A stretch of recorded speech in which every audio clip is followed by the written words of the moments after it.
एक बार एक व्यक्ति एक बौद्ध भिक्षुक से कहता है, मुनिवर, मैं ज्यादा सोचने की आदत से परेशान हूं, कृपया कोई समाधान बताएं। बौद्ध भिक्षु ने कहा, नहीं, तुम ज्यादा सोचने की आदत से परेशान नहीं हो, बल्कि तुम इस बात से परेशान हो कि तुम्हारे मन में ना चाहते हुए भी वो सारे विचार चलते रहते हैं जिनके बारे में तुम सोचना नहीं चाहते। अगर किसी व्यक्ति के मन में लगातार अच्छे विचार आ रहे हैं तो वह कभी नहीं कहेगा कि मैं ज्यादा सोचने की आदत से परेशान हूं, बल्कि वह कहेगा कि मैं तो चिंतन कर रहा हूं। चिंता और चिंतन में यही फर्क होता है। चिंता के समय व्यक्ति के मन में एक ही विचार बार बार चलता रहता है जिसके बारे में वह सोचना नहीं चाहता।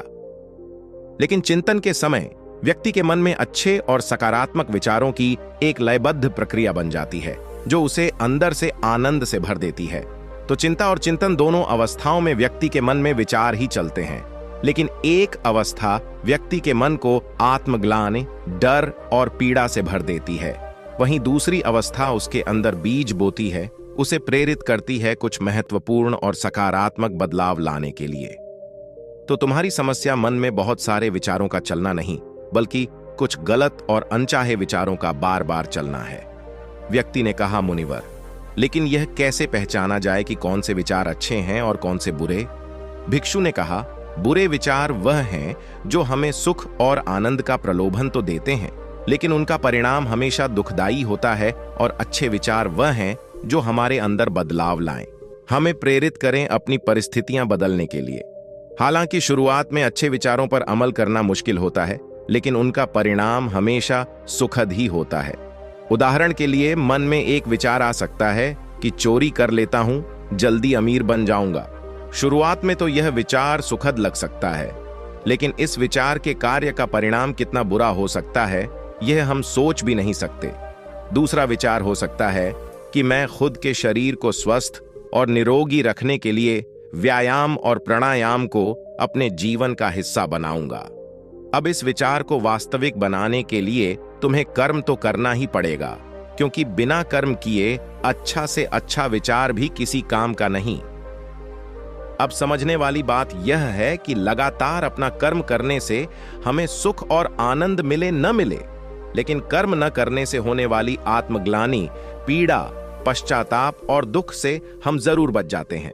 बौद्ध भिक्षु ने आगे कहा, आज मैं तुम्हें गौतम बुद्ध की शिक्षाओं और उनके जीवन से 5 ऐसी बातें बताने जा रहा हूं जिनका पालन करके तुम अपने विचारों को शुद्ध रख सकते हो, अपने मन को शांत और निर्मल रख सकते हो। भिक्षु ने कहना शुरू किया, पहली बात, अपने शरीर को हमेशा साफ सुथरा रखें। हमारे शरीर और मन के बीच एक गहरा संबंध होता है। हम अपने शरीर को जैसा रखेंगे, हमारे विचार भी वैसे ही होते चले जाएंगे। शरीर को साफ सुथरा रखना भी एक विशिष्ट आदत है जो हमें सैकड़ों की भीड़ में भी दूसरों से अलग बनाता है। सिर के बाल से लेकर पैर के नाखून तक हमारा शरीर एकदम साफ रहना चाहिए। उसमें से सुगंध आनी चाहिए, और अगर सुगंध नहीं आ रही तो कम से कम बदबू तो नहीं आनी चाहिए, क्योंकि कचरे के ढेर में कचरा ही फेंका जाता है, फूल नहीं। इसीलिए अगर हम अपने बाहरी शरीर को बुरी तरह अस्त व्यस्त और गंदा रखेंगे तो हमारे अंदर विचार भी गंदे ही आएंगे, और अगर बाहरी शरीर को आकर्षक और साफ सुथरा रखेंगे तो विचार भी अच्छे ही आएंगे। एक सुगंध अंदर की भी होती है जो कि सकारात्मक विचार और शांत चित्त के होने से आती है। यह सुगंध हर उस व्यक्ति के शरीर से आती है जो अंदर से शांत हो चुका है। गौतम बुद्ध के शरीर से भी एक मनमोहक सुगंध आती थी जो हर उस व्यक्ति को मोहित कर लेती थी जो उनके संपर्क में आता था। बुद्ध के चेहरे की आभा भरी शांति और उनके शरीर की मनमोहक सुगंध से कोई भी व्यक्ति प्रभावित हुए बिना रह नहीं पाता था। दूसरी बात, अपने शरीर के अंदर की गंदगी को बाहर निकालो, यानी अपने शरीर को अंदर से साफ करो, और यह संभव है शारीरिक तप के माध्यम से। शारीरिक तप से मतलब है कि हर रोज व्यायाम करना और समय समय पर उपवास रखना। ये दोनों ही काम हमारे शरीर में जमा गंदगी और चर्बी को बाहर निकाल शरीर को भीतर से साफ कर देते हैं, और जब शरीर अंदर से साफ और स्वस्थ होगा तो मन में शरीर को लेकर उठने वाले नकारात्मक विचार खत्म हो जाएंगे और उनकी जगह अच्छे व स्वस्थ विचार जन्म लेंगे। अब देखते हैं कि गौतम बुद्ध शरीर को स्वस्थ रखने के लिए शारीरिक व्यायाम कैसे करते थे। बुद्ध को बड़े बड़े नगर सेठ और राजा महाराजा अपने यहाँ भोजन पर आमंत्रित करते थे और बुद्ध को महल तक लाने के लिए अच्छे से अच्छे रथ और घोड़ा गाड़ी भी भेजते थे। लेकिन बुद्ध कभी भी रथ या घोड़ा गाड़ी पर नहीं चढ़े। वह हमेशा पैदल ही जाते थे, फिर चाहे यात्रा कितनी ही लंबी क्यों न हो। बुद्ध कहा करते थे कि यह शरीर बना ही परिश्रम करने के लिए है। लोग परिश्रम न कर कि अपने शरीर को कमजोर, असाध्य और रोगी बना रहे हैं। पैदल चलने से शरीर को कष्ट होता है और शरीर को जितना कष्ट होता है, शरीर उतनी ही अच्छी अवस्था में रहता है। दोस्तों, एक्सपर्ट का मानना है कि फिट रहने के लिए रोज जिम में 1-2 घंटे मेहनत करके पसीना बहाना जरूरी नहीं है, बल्कि इसकी जगह अगर आप हर रोज सिर्फ 10,000 कदम चलते हैं तो यह आपके शरीर के लिए एक कंप्लीट एक्सरसाइज का काम करता है। रोजाना 10,000 कदम चलने से न केवल आपका वजन कम हो सकता है, बल्कि आप कई बीमारियों से छुटकारा पा सकते हैं। एक नॉर्मल इंसान जिसका अधिकतर समय ऑफिस में अपनी कैबिन के चेयर पर गुजरता है, उसे एक दिन में 10,000 कदम चलना शायद नामुमकिन सी बात लगे। लेकिन अगर हमें इसे अचीव करने के सही तरीके, सही रास्ते पता हो तो 10,000 कदम चलना उतना। बौद्ध भिक्षु ने आगे कहा, तीसरी बात उचित और सम्यक आहार। जैसा इंसान का आहार होता है वैसे ही उसके विचार हो जाते हैं। इसीलिए व्यक्ति को कभी भी तामसिक और मृत भोजन नहीं करना चाहिए। उसे अपने भोजन में ज्यादा से ज्यादा जीवित वस्तुएं शामिल करनी चाहिए, यानी ऐसा भोजन जो सीधे प्रकृति से प्राप्त होता है और जिसमें जीवन होता है, क्योंकि ऐसा भोजन आसानी से पच भी जाता है और शरीर में किसी प्रकार की गंदगी भी जमा नहीं करता।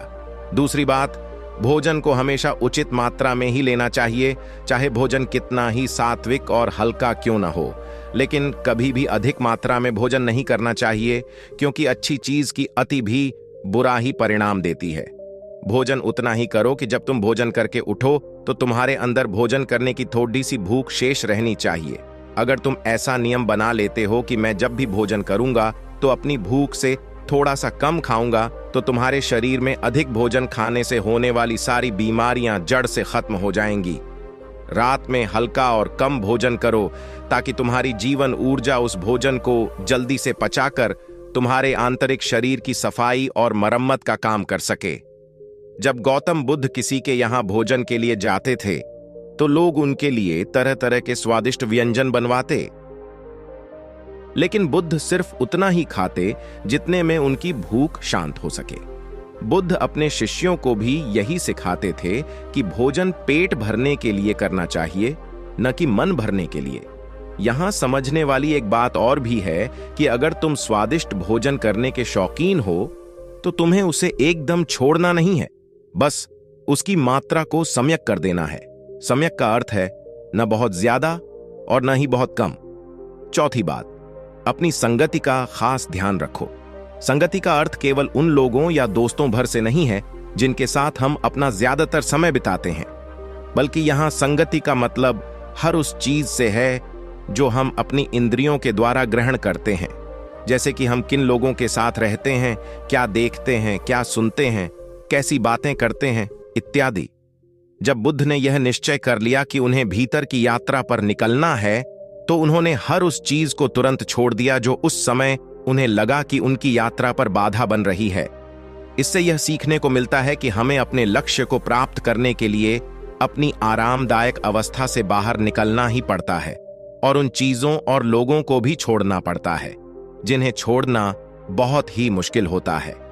जब सिद्धार्थ बुद्ध नहीं बने थे और अपने प्रश्नों की खोज में थे, तो बहुत से राजाओं और नगर सेठों ने उन्हें निमंत्रण दिया कि वह उनके महल में आकर अपनी ध्यान साधना करें। उन्हें वहां कोई परेशान नहीं करेगा। गर्मी, सर्दी, बरसात तीनों से बचने की पूरी व्यवस्था की जाएगी। लेकिन सिद्धार्थ ने उन सबको मना कर दिया, क्योंकि वह जानते थे कि उनकी यात्रा भीतर की है और वह किसी ऐसे व्यक्ति की संगति करके अपनी यात्रा पूरी नहीं कर सकते थे जो बाहर की यात्राओं में ही व्यस्त हो। वह सारे सम्राट, राजा और नगर सेठ बाहरी दुनिया में ही लिप्त थे। फिर उनकी संगत करने का क्या अर्थ? इस घटना से सीखने वाली बात यह है कि हमें ऐसे इंसान की संगति नहीं करनी चाहिए जो हमारे लक्ष्य की प्राप्ति में बाधा बने। फिर चाहे वह व्यक्ति कितना ही शक्तिशाली, धनवान और बुद्धिमान ही क्यों न हो। आगे चलकर सिद्धार्थ ने अपने गुरुओं को भी छोड़ा जब उन्हें यह लगने लगा कि उनकी संगति उनकी यात्रा में बाधा बन रही है। यहाँ एक और बात सीखने वाली यह है कि यह जरूरी नहीं कि कल जो संगति हमारे लिए अच्छी थी वह आज भी हमारे लिए अच्छे ही है। समय और लक्ष्य के अनुसार संगति को बदलना आवश्यक हो जाता है। अपने प्रश्नों के उत्तर खोजने की यात्रा के दौरान सिद्धार्थ का ज्यादातर समय केवल उन लोगों के साथ ही बीता जो उनकी इस यात्रा में उनके सहायक रहे। भिक्षु ने आगे कहा, 5वीं बात, जो भी सीखा है उसे अपने अभ्यास में लाओ। तुमने ध्यान साधना के बारे में सुन लिया, लेकिन अगर तुमने उसे अपने जीवन में उतारा नहीं, यानी ध्यान किया ही नहीं, तो फिर सुनने का क्या लाभ। अच्छा देखने और सुनने के बाद भी लोगों की जिंदगी में बदलाव न आने का यही एकमात्र कारण है कि लोग अच्छा देखते और सुनते तो हैं, लेकिन वह उसे अपने जीवन में रूपांतरित नहीं करते और फिर शिकायत करते रहते हैं कि जिंदगी में बदलाव नहीं आ रहा। इसीलिए जो भी अच्छी संगति में सीखा है उसे अपनी जिंदगी में उतारो भी। गौतम बुद्ध की यह सबसे बड़ी खासियत थी कि अपने ज्ञान की खोज के दौरान उनके गुरु उन्हें जो भी सिखाते वह तुरंत ही उस पर काम करना शुरू कर देते। वह कभी भी आज का काम कल पर नहीं डालते थे। इससे उन्हें तुरंत ही यह पता चल जाता कि कौन सी चीज काम की है और कौन सी नहीं। इसीलिए जो भी अच्छा सीखा है उसे कर्म के द्वारा व्यक्त करो। एक बात और, कुछ लोग काम वासना के विचार को गलत समझते हैं, लेकिन काम वासना का विचार आना गलत नहीं है जब तक कि तुम उसे अति में न सोचने लगो। मन में काम वासना का विचार उठना उतना ही स्वाभाविक है जितना भूख लगने पर भोजन का विचार उठना। इसीलिए काम वासना के विचार को गलत मत समझो। इंसानी जीवन को आगे बढ़ाने के लिए इस विचार का उठना बेहद जरूरी है। सबसे पहले तो तुम यह निश्चित करो कि तुम्हें काम वासना में लिप्त होना है या इससे ऊपर उठना है। अगर लिप्त होना है तो पूरे होश के साथ लिप्त हो, इसे पूरा अनुभव करो। फिर इसके बारे में मन में किसी प्रकार की ग्लानि या पश्चात आपका भाव मत रखना, क्योंकि यह कोई पाप नहीं है। और अगर तुम्हारा लक्ष्य इससे ऊपर उठना है तो फिर सीखो कि कैसे काम वासना से ऊपर उठा जा सकता है। अगर तुम इन 5 बातों को अपने जीवन में उतार लेते हो तो तुम्हारे दिमाग में अच्छे विचारों का एक चक्र बन जाएगा।